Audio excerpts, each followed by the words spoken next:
The hunt for flight MH370 has captivated the world. Few places more so than here at Cranfield University's Air Accident Investigation Laboratory. The key to what happened is likely to lie with the airliner's flight data recorders, or black boxes, similar to these. But what secrets might they contain?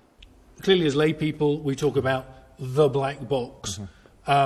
Yet here, we've got two boxes, neither of which are black. But this is the black box, as we know it. That's right. There are two of them. One of them is a flight data recorder. That records pretty much everything that's going on with the aircraft at a given time, recording thousands of parameters on something like a 777, which was the MH370. On that aircraft, there'd be something like 1,400 parameters recorded.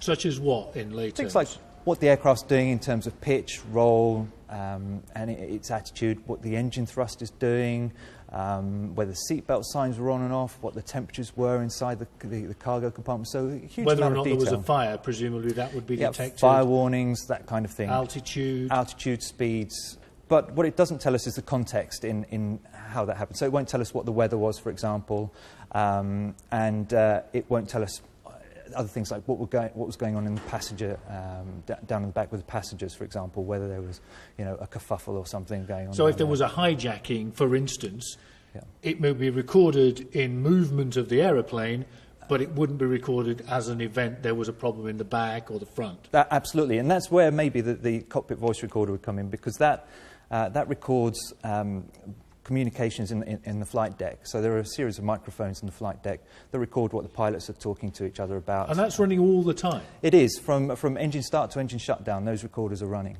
The data recorders are situated at the rear of the aircraft and can withstand immense impacts.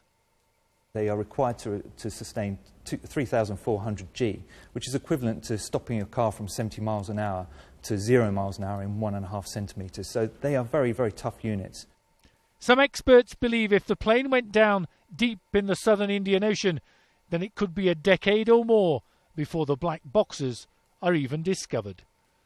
David Bowden, Sky News, Cranfield.